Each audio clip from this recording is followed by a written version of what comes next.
जय हिंद दोस्तों। आज का वीडियो में आज का सेशन में आप लोग का स्वागत है।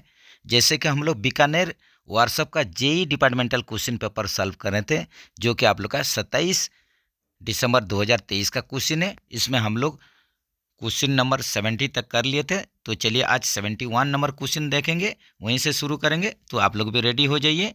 तो वीडियो को बढ़िया से देखिए, बीच में स्किप ना कीजिए, तब जाके आप लोग समझ पाएंगे, कुछ जान पाएंगे। और कहीं पर भी आप लोग का डाउट होगा तो ज़रूर कमेंट्स में बताइए। तो जैसे कि हम लोग 71 नंबर क्वेश्चन में चल रहे हैं, देखिए यहीं पर क्वेश्चन है, which of the other name of the carbon dioxide welding, which of the other name of the carbon dioxide welding. यहीं पर पूछ रहे हैं आप लोग का कि कार्बन डाइऑक्साइड जो वेल्डिंग होता है उसका दूसरा नाम क्या होता है। तो उसका दूसरा नाम आप लोग का हो जाता है, आप लोग का ये देखिए ऑप्शन बी के साथ चलिए, मैग वेल्डिंग बोला जाता है। आप लोग का जो कार्बन डाइऑक्साइड वेल्डिंग है उसको हम लोग मैग वेल्डिंग भी बोलते हैं। तो इसका फुल फॉर्म हो गया मेटल एक्टिव गैस वेल्डिंग। इसको याद रखिए, ये हो गया आप लोग का मेटल एक्टिव गैस वेल्डिंग, जिसको कि एमएजी वेल्डिंग, मैग वेल्डिंग भी बोला जाता है। तो ये आप लोग का इसमें कार्बन डाइऑक्साइड गैस यूज होता है, उसी हिसाब से उसका कार्बन डाइऑक्साइड वेल्डिंग या मैग वेल्डिंग भी बोला जाता है, याद रखिए। उसी हिसाब से आप लोग का मिग वेल्डिंग, ये हो गया आप लोग का मेटल इनर्ट गैस वेल्डिंग। और आप लोग का टीक वेल्डिंग जो है टंगस्टन इनर्ट गैस वेल्डिंग, इसमें आप लोग का इनर्ट गैस का यूज होता है, ये भी याद रखिए।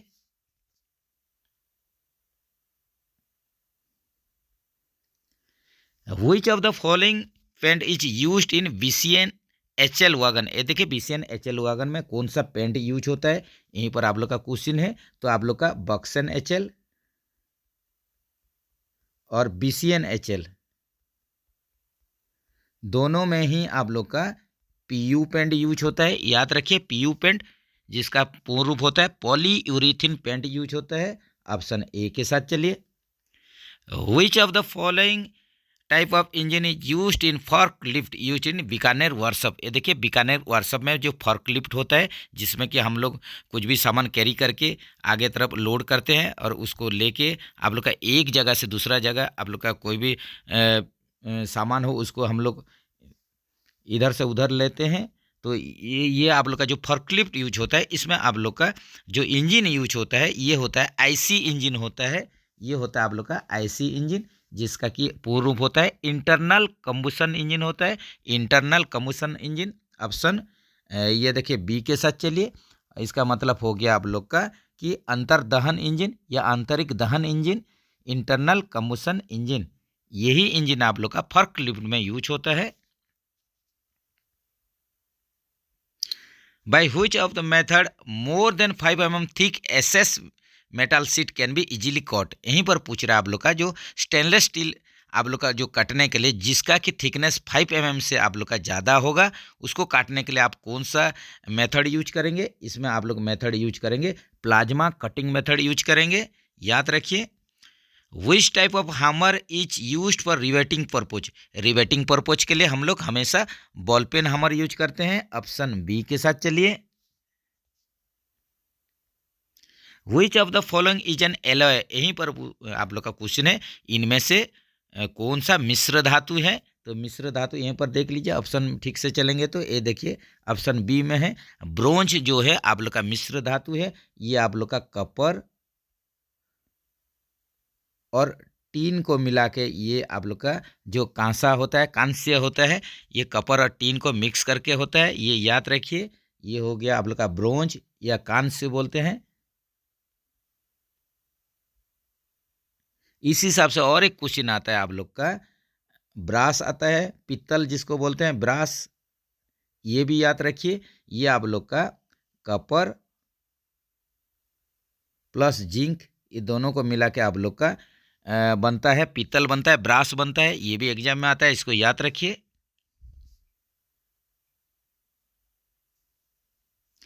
Which of the following process is considered as material removal process। ये देखिए आप लोग का इनमें से जो कौन सा प्रक्रिया को मेटल रिमूविंग प्रोसेस बोलेंगे। तो यहीं पर आप लोग ऑप्शन ठीक से देखिए। तो यहीं पर आप लोग का जो मशीनिंग प्रोसेस होता है, इसी में ही, ये प्रोसेस में ही हम लोग मटेरियल को रिमूव करते हैं। सामग्री को हटाते हैं, मेटल रिमूव करते हैं मशीनिंग प्रोसेस में। 1 kg per centimetre square is equal to, यहीं पर देखिए 1 kg पर सेंटीमीटर स्क्वायर, ये किसके साथ आप लोग का इक्विवेलेंट है पूछ रहा है, तो ये हो जाएगा आप लोग का ऑप्शन सी के साथ। चलिए 14.2 psi हो जाएगा। तो आप लोग का जो psi होता है, ये देखिए आप लोग का एयर फ्लो इंडिकेटर, जब भी आप लोग लोकोमोटिव में चेक करेंगे तो इसमें आप लोग का इसका यूनिट होता है एयर फ्लो इंडिकेटर का, देखिए psi होता है आप लोग का, ये प्रेशर का एक यूनिट है। तो psi आप लोग का हो गया पाउंड पर स्क्वायर इंच, इसका फुल फॉर्म हो गया psi का पाउंड पर स्क्वायर इंच। ये भी आप लोग का प्रेशर का यूनिट है, याद रखिए। तो आप लोग का यहीं पर देख लीजिए कि आप लोग का 1 kg पर सेंटीमीटर स्क्वायर जो होता है 14.2 psi होता है, इसका मतलब पाउंड पर स्क्वायर इंच। उसी हिसाब से आप लोग का जो 1 kg पर सेंटीमीटर स्क्वायर होता है, ये आप लोग का 0.98 बार के साथ इक्वल होता है। ये भी याद रखिए, ये भी एग्जाम में आता है। 1 kg per centimetre square is equal to 0.98 bar होता है। उसी हिसाब से आप लोग का 1 kg पर सेंटीमीटर स्क्वायर जो होता है, ये आप लोग का 98066.5 पास्कल होता है। ये भी प्रेशर का यूनिट है। तो आप लोग का 1 kg पर सेंटीमीटर स्क्वायर जो है, आप लोग का कितना होगा, ये 98,066.5 पास्कल होता है। ये याद रखिए 98,066.5 pascal 1 kg per centimetre square. तो ये आप लोग का जो यूनिट कन्वर्सन है, इसको थोड़ा याद रखने का कोशिश कीजिए, यहीं से भी देखिए क्वेश्चन आ सकता है। तो ये सब आप लोग का प्रेशर का यूनिट है, उसी हिसाब से उसको थोड़ा याद रखने का कोशिश कीजिए। Which instrument is use to measure current in a circuit, एक सर्किट में करंट को मापने के लिए हम लोग कौन सा मीटर यूज करते हैं? करंट को मापने के लिए आप लोग एमीटर यूज करते हैं, इसमें करंट मापा जाता है एमीटर में, याद रखिए। उसी हिसाब से वोल्ट मीटर में हम लोग वोल्टेज मापते हैं, एक सर्किट में कितना वोल्टेज है उसको मापते हैं। ओम मीटर जो है, इसमें हम लोग रेजिस्टेंस मापते हैं। ये इलेक्ट्रिकल रिलेटेड क्वेश्चन है, ये भी थोड़ा याद रखिए। The seat is galvanizing process is coated with, जब भी याद रखिए गाल्वानाइजिंग प्रोसेस होता है, इसका मतलब इसमें जिंक का कोटिंग दिया जाता है। तो यहीं पर आप लोग का question, the seat is galvanize process is coated with, जो भी सीट को गाल्वानाइजिंग करेंगे उसमें क्या चीज़ का कोटिंग देंगे? इसमें जिंक का कोटिंग देंगे, ऑप्शन बी के साथ चलिए। Which of the following quality certification used for welding quality system, ये देखिए वेल्डिंग क्वालिटी सिस्टम के लिए आप लोग का जो ISO सर्टिफिकेशन होता है उसका नंबर क्या है, यहीं पर क्वेश्चन है। तो वेल्डिंग क्वालिटी के लिए ISO 3834 2/2/2005 यही सर्टिफिकेशन है, इसको याद रखिए। ये हो जाएगा ऑप्शन आप लोग बी के साथ चलिए। ये वेल्डिंग क्वालिटी के लिए ISO आप लोग का स्टैंडर्ड सर्टिफिकेशन है। ISO का आप लोग का फुल फॉर्म जानते हैं, international organization for standardization, international organization for standardization होता है ISO का फुल फॉर्म। तो आप लोग का वेल्डिंग क्वालिटी के लिए जो सर्टिफिकेशन होता है ISO सर्टिफिकेशन, इसका सीरियल नंबर याद रखिए ISO 3834/2/2005 यही आप लोग का सर्टिफिकेशन होता है।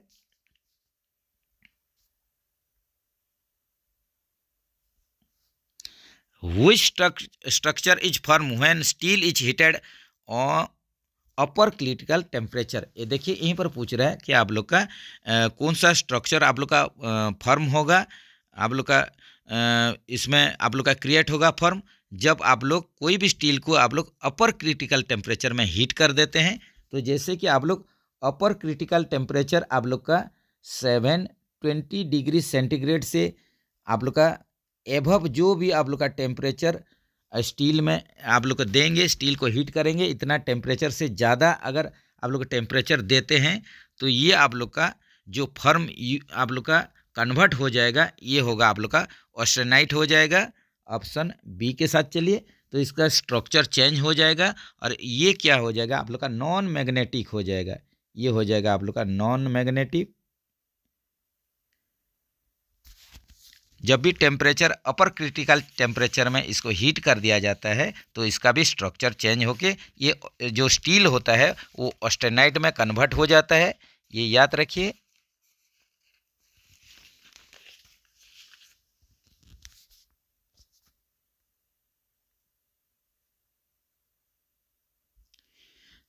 Shape of warning sign is, देखिए वार्निंग के लिए हम लोग जो भी साइन यूज करते हैं उसका शेप क्या होता है।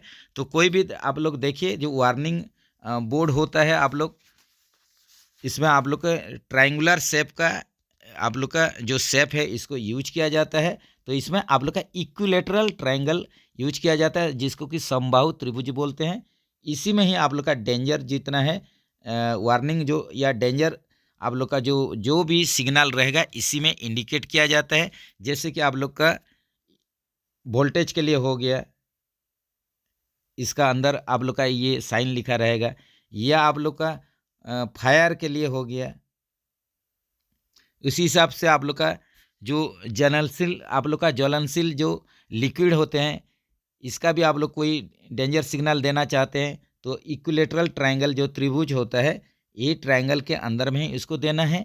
या कोई डेंजर डेंजर जो भी है, या आप लोग का कसन ऑर्डर जो कसन सिग्नल होता है इसको भी आप लोग क्या करते हैं, ये आप लोग का इक्विलेटरल ट्रायंगल जो होता है ट्रायंगल शेप में वार्निंग, कोई भी वार्निंग जैसे कि इलेक्ट्रिकल या फायर का वोल्टेज का, ये सब आप लोग सिग्नल इसी के अंदर ही रिप्रेजेंट कर सकते हैं। तो ऑप्शन यहीं पर क्या होगा, ये हो जाएगा ऑप्शन सी होगा। Which of the following metal is used for manufacturing chisel, chisel आप लोग का तैयार करने के लिए, चीजेल बनाने के लिए कौन सा धातु यूज करते हैं। तो ये पर हो जाएगा ये हाई कार्बन स्टील हो जाएगा, ऑप्शन ए के साथ चलिए। हाई कार्बन स्टील को लेके आप लोग चीजेल बना सकते हैं, छेनी बना सकते हैं, याद रखिए। Function of APN in wagon, ये देखिए एपीएन का वागन में कौन सा काम होता है। जैसे कि हम लोग जानते हैं आप लोग का एपीएम जो होता है इसका पूर्ण रूप होता है ऑटोमेटिक प्रेशर मॉडिफिकेशन डिवाइस होता है, ये होता है एपीएमडी होता है। तो इसका काम यही होता है कि आप लोग का कोई भी वागन में लोड या एम्प्टी कंडीशन को आप लोग का सेंस करके इसमें उसी हिसाब से ब्रेक सिलेंडर को प्रेशर ये भेजता है, इसी का काम यही होता है। तो जैसे कि आप लोग का लोड कंडीशन अगर होगा, कोई भी वागन लोड है लोडेड है तो यही कंडीशन में 3.8 kg per centimetre square pressure brake cylinder को एपीएम भेजेगा। उसी हिसाब से आप लोग का अगर एम्प्टी है वागन, एम्प्टी कंडीशन है, एम्प्टी है तो यही कंडीशन में आप लोग का 2.2 kg पर सेंटीमीटर स्क्वायर का आप लोग का प्रेशर भेजेगा। तो यहीं पर ऑप्शन देख लेते हैं। तो आप लोग का एपीएन का फंक्शन क्या होता है, काम क्या होता है, to facilitate different braking force in loaded and empty condition. Load और एम्प्टी कंडीशन को सेंस करके ये आप लोग का डिफरेंट ब्रेकिंग फोर्स ये आप लोग का ब्रेक सिलेंडर को भेजता है। तो ऑप्शन आप लोग सी के साथ चलिए। Which type of wagons are undergoing door modification work, यहीं पर देखिए जो वागन है जिसका कि डोर मॉडिफिकेशन वर्क चल रहा है, जो कि आप लोग का बक्सन का भी डोर मॉडिफिकेशन हो रहा है और बोस्ट वागन का भी आप लोग का डोर मॉडिफिकेशन हो रहा है। तो आप लोग ऑप्शन सी के साथ चलिए।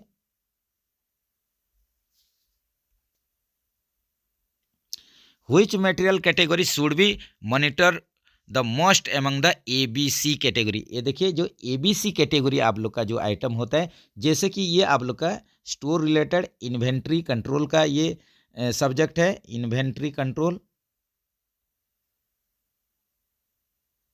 तो जिसमें कि आप लोग का एक आता है ABC एनालिसिस, ये होता है ऑलवेज बेटर कंट्रोल। आप लोग का ए का आप लोग का फुल फॉर्म होता है, ए फॉर आप लोग का ऑलवेज होता है, बी फॉर आप लोग का बेटर होता है, सी फॉर कंट्रोल होता है। तो ये इन्वेंट्री कंट्रोल का एक टाइप से क्लासिफिकेशन है जिसमें कि आप लोग का ए कैटेगरी आइटम को हमेशा इसमें आप लोग का इम्पोर्टेंस दिया जाता है, इसका मॉनिटरिंग किया जाता है। तो आप लोग का ABC एनालिसिस के अनुसार ए कैटेगरी जो आइटम होता है इसी का ही सबसे ज़्यादा ध्यान रखा जाता है, इसी को ही मॉनिटर किया जाता है। तो इसमें आप लोग का जो ए कैटेगरी आप लोग का जो आइटम होगा, ए कैटेगरी आइटम, इसमें आप लोग का जो टोटल आइटम होगा, टोटल आइटम ये 10% होगा, टोटल आइटम 10% होगा, लेकिन इसका टोटल जो वैल्यू होगा, टोटल वैल्यू ये कितना होगा, ये 70% इसका टोटल वैल्यू रहेगा। इसीलिए इसी को आप लोग का ज़्यादा इसमें मॉनिटर करना पड़ता है, इसमें आप लोग का ध्यान देना पड़ता है। याद रखिए, ए इसका सही आंसर होगा A category item, option A के साथ चलिए। Which of the incentive scheme is applied in Bikaner workshop, Bikaner workshop में आप लोग का जो इंसेंटिव स्कीम चलता है उसका नाम क्या है, ये आप लोग का है, ये CLW पैटर्न का इंसेंटिव स्कीम यहाँ लगता है।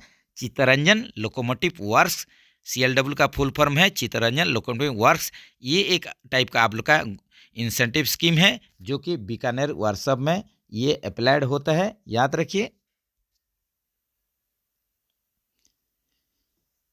Capacity of solar plant which under installation in Bikaner workshop, देखिए बीकानेर वर्कशॉप में आप लोग का जो सोलर प्लांट लगा हुआ है, तो इसका आप लोग का पूछ रहा है कि इसका सोलर प्लांट का कैपेसिटी कितना होता है। तो ये होता है आप लोग का ऑप्शन डी के साथ चलिए।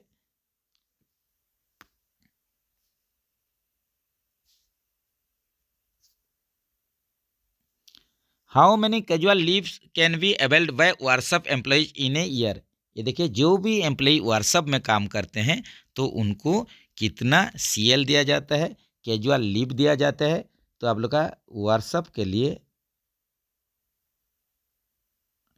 वर्कशॉप के लिए कितना है और ओपन लाइन के लिए कितना है, ये आप लोग थोड़ा जान लीजिए।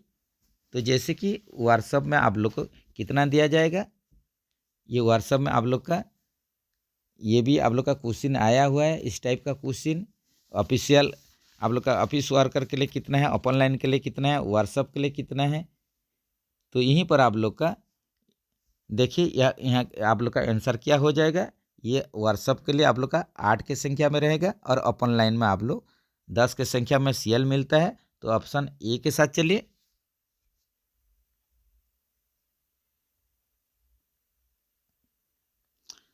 Which of the following firm is issued for appointing inquiry officer for conducting inquiry in case of major penalty, तो यहीं पर आप लोग का इंक्वायरी ऑफिसर अपॉइंटमेंट के लिए SF7 फर्म यूज होता है, स्टैंडर्ड फर्म 7।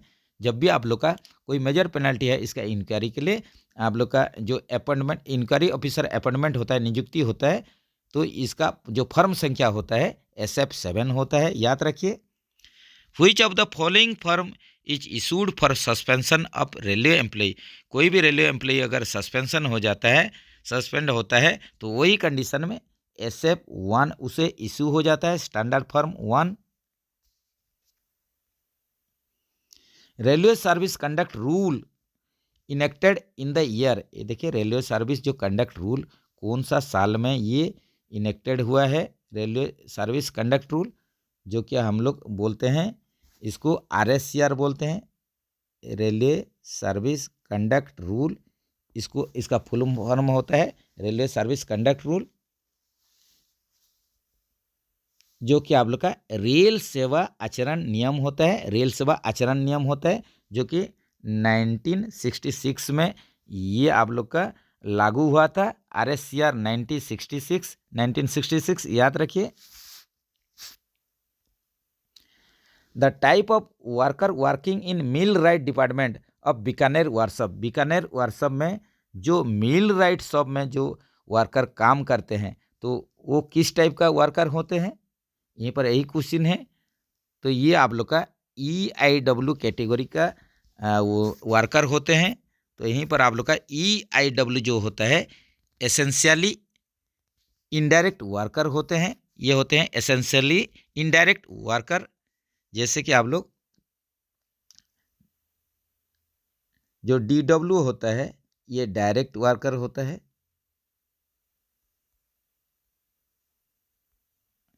इसी हिसाब से आप लोग का IW जो है इनडायरेक्ट वर्कर,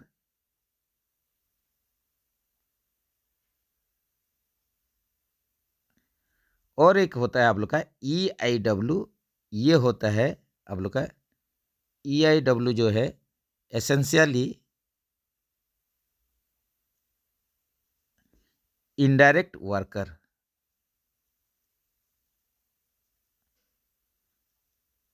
ये व्हाट्सएप में आप लोग का 3 टाइप का वर्कर रहते हैं, डायरेक्ट वर्कर, इनडायरेक्ट वर्कर और एसेंशियली इनडायरेक्ट वर्कर, याद रखिए। Under which rule provision in regards to subletting and vacation of government accommodation, ये देखिए यहीं पर आप लोग का पूछ रहा है कि किस नियम के तहत सरकारी आवास को किराए पर देना एवं खाली करने का नियम है। ये देखिए आप लोग जो रेलवे एम्प्लॉयज़ हैं, जो भी रेलवे क्वार्टर लिए हैं, उसको आप लोग भाड़े में नहीं दे सकते हैं, किराए पर नहीं दे सकते हैं। इसके लिए कौन सा रूल में यही प्रोविज़न है? तो ये आप लोग का जो सरकारी आवास को किराए पर नहीं देने के लिए आप लोग का क्या है, रूल नंबर 15 का ए बोल रहा है। ऑप्शन सी के साथ चलिए। Number of privilege pass allowed in a year to officers, officer के लिए आप लोग का ये देखिए, ऑफिसर के लिए आप लोग का जो पास होता है 1 ईयर, 1 साल में पास जो है 6 फुल सेट दिया जाता है, याद रखिए 6 फुल सेट दिया जाता है। और आप लोग का जो PTO होता है ये 4 सेट दिया जाता है, याद रखिए PTO 4 फुल सेट और 6 आप लोग का प्रिविलेज पास सेट दिया जाता है, याद रखिए। यहीं पर आप लोग का जो सही ऑप्शन हो जाएगा 6 के संख्या में फुल सेट प्रिविलेज पास दिया जाता है और PTO जो होता है ये आप लोग का 4 फुल सेट दिया जाता है, ये PTO दिया जाता है ऑफिसर को डेट ऑफ ज्वाइनिंग से, जो आप लोग का पहले साल से ही इन लोग को दिया जाता है। लेकिन आप लोग का ग्रुप D और ग्रुप C स्टाफ को 5 साल तक आप लोग का 1 के संख्या में प्रिविलेज पास दिया जाता है और आप लोग का ज्वाइनिंग टाइम से ही पहला साल से ही आप लोग को 4 सेट PTO मिलता है, ये भी याद रखिए।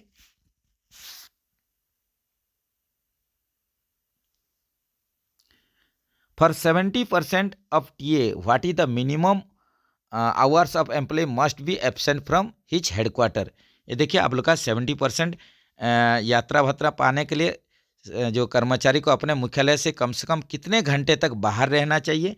ये देखिए 6 घंटा या 6 घंटा से आप लोग का अगर 6 घंटा बाहर रहते हैं तो आप लोग का 70%, 6 घंटा या 6 घंटा से ऊपर और 12 घंटा से आप लोग का नीचे होगा, यही कंडीशन में 70%। और 12 घंटा या इससे अगर एबव होता है तो आप लोग को 100% यात्रा भत्ता मिलता है, TA मिलता है, याद रखिए। आप लोग का 6 घंटा या 6 घंटा से आप लोग का 12 घंटा के बीच में आप लोग को 70% TA मिलता है और 12 घंटा या 12 घंटा से अगर ऊपर हो जाता है वही कंडीशन में 100% TA मिलता है। तो ऑप्शन देखिए C के साथ चलिए। Which of the following is not covered in incentive scheme, ये देखिए यहीं पर आप लोग का जो नीचे दिया गया 4 ऑप्शन में कौन सा है जो आप लोग का इंसेंटिव स्कीम में आता नहीं है। ये देखिए आप लोग का वेल्डर तो आएगा, मिलराइट फिटर भी आएगा, नॉर्मल फिटर भी आएगा, लेकिन जो आप लोग का व्हीकल ड्राइवर है, जो आप लोग का ड्राइवर है, अलग अलग व्हीकल का जो ड्राइवर होते हैं उन लोग को इंसेंटिव नहीं दिया जाता है, याद रखिए। Which of the following penalty is not recorded in service record, ये देखिए नीचे में जो दिया गया 4 ऑप्शन से कौन सा प्रकार पेनल्टी है, दंड है, जिसको कि आप लोग का सर्विस रिकॉर्ड में इसको रिकॉर्डिंग नहीं किया जाता है, रिकॉर्ड नहीं रखा जाता है इसका।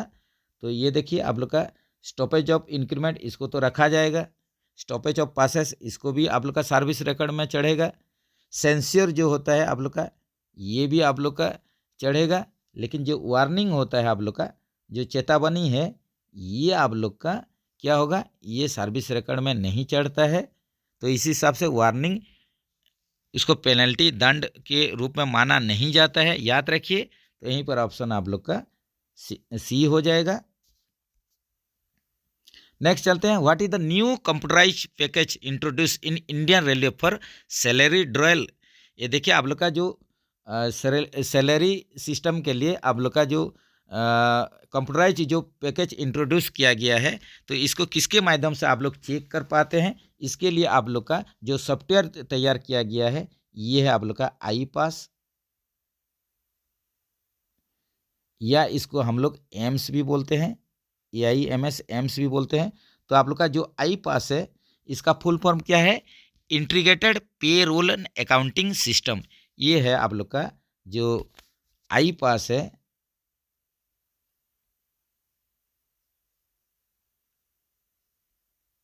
इसका आप लोग का जो पूर्ण रूप होता है इंटीग्रेटेड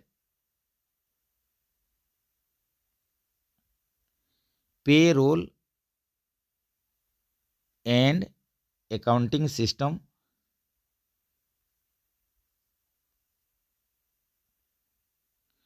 या इसको हम लोग एम्स भी बोलते हैं, इसको हम लोग एम्स बोलते हैं, AIMS पोर्टल। तो ये क्या है आप लोग का accounting information, accounting information management system.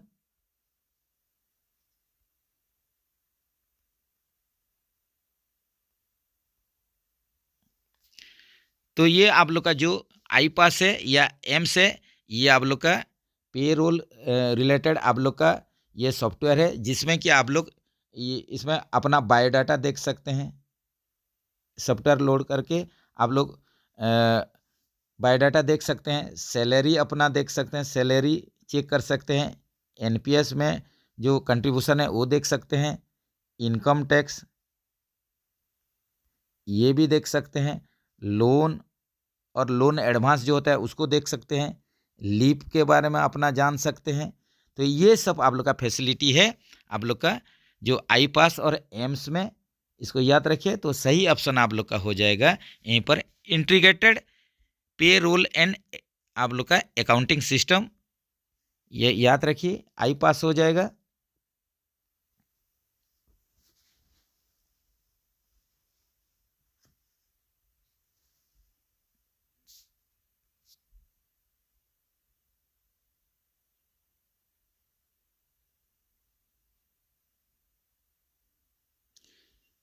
Next चलते हैं, राजभाषा से क्वेश्चन है, 101 नंबर क्वेश्चन से देखते हैं, राजभाषा अधिनियम की धारा 3(3) कब से प्रवर्त हुई।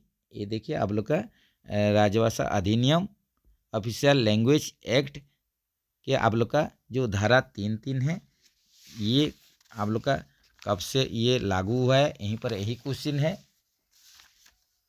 तो ये आप लोग का 26 जनवरी 1965 से ये लागू हुआ है। तो जैसे कि आप लोग का जो नेम प्लेट होता है, साइन बोर्ड होता है, लेटर हेड होता है, जो सेंट्रल गवर्नमेंट ऑफिस में हम लोग यूज करते हैं, name plate, sign board, letter वगैरह, इसमें क्या है आप लोग का हिंदी और इंग्लिश में इसका आप लोग का जो कवरिंग होना चाहिए, हिंदी इंग्लिश दोनों में इसका हेडिंग होना चाहिए। तो ये आप लोग का लागू है 26 जनवरी 1965 से। राजभाषा अधिनियम 1976 में कितने नियम हैं, ये देखिए यहीं पर थोड़ा गलत है आप लोग का, राजभाषा ये नियम हो जाएगा, ऑफिशियल लैंग्वेज रूल हो जाएगा। 1976 में यहीं पर पूछ रहा है कि आप लोग का जो ऑफिशियल लैंग्वेज रूल है,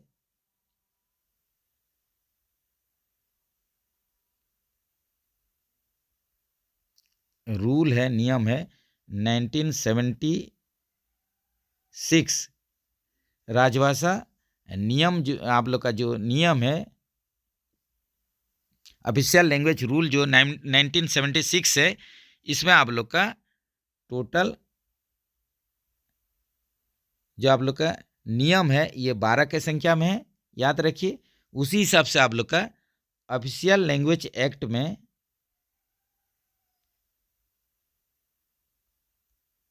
जो आप लोग का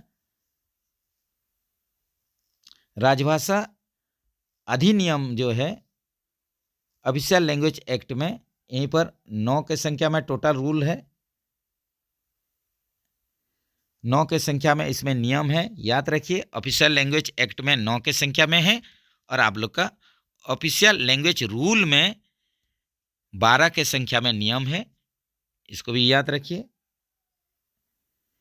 कोंकणी किस राज्य की भाषा है? ये देखिए कोंकणी भाषा, ये गोवा की आप लोग का ये राज्य की भाषा है कोंकणी। केंद्रीय सरकार के कर्मचारियों के लिए कौन सा मंत्रालय हिंदी परीक्षाएं आयोजित करता है? यहीं पर देखिए जो केंद्रीय आप लोग का सेंट्रल गवर्नमेंट है, आप लोग का एम्प्लॉइज के लिए जो हिंदी एग्जाम होता है, इसको आयोजन कौन सा मंत्रालय करता है? इसका आयोजन जो करता है होम मिनिस्ट्री, गृह मंत्रालय करता है, याद रखिए। नगर राजभाषा कार्यान्वयन समिति के बैठक की अवधिकता, ये देखिए पीरियोडिसिटी पूछ रहा है। TOLIC ये होता है आप लोग का TOLIC, town official language implementation committee, जिसको कि नगर राजभाषा कार्यान्वयन समिति भी बोला जाता है। तो इसका पीरियोडिसिटी होता है जो मीटिंग का, ये कितना होता है? ये होता है आप लोग का अर्धवार्षिक होता है, मतलब ये 6 महीना में एक बार होता है, तो साल में आप लोग का 2 बार होता है। ऑप्शन सी के साथ चलिए। अष्टम अनुसूची में कितने भाषाएं हैं? ये देखिए 8वीं अनुसूची में आप लोग का टोटल 22 भाषाएं हैं। संसदीय राजभाषा समिति में कितने सदस्य होते हैं? ये देखिए संसदीय राजभाषा समिति में टोटल 30 सदस्य होते हैं। आप लोग का राज्यसभा से 10 और आप लोग का लोकसभा से 20 के संख्या में रहते हैं, ये भी याद रखिए। निम्न में से कौन सा राज्य ख क्षेत्र में नहीं आता? देखिए पहले देख लेते हैं। गुजरात ख क्षेत्र में आता है, रीजन बी में पंजाब भी आता है, महाराष्ट्र भी आता है। यहाँ देखिए हिमाचल प्रदेश जो है ये नहीं आता है, तो आप लोग का हिमाचल प्रदेश जो आप लोग का ए रीजन में आता है, ये आप लोग का क क्षेत्र में आता है, याद रखिए इसको भी।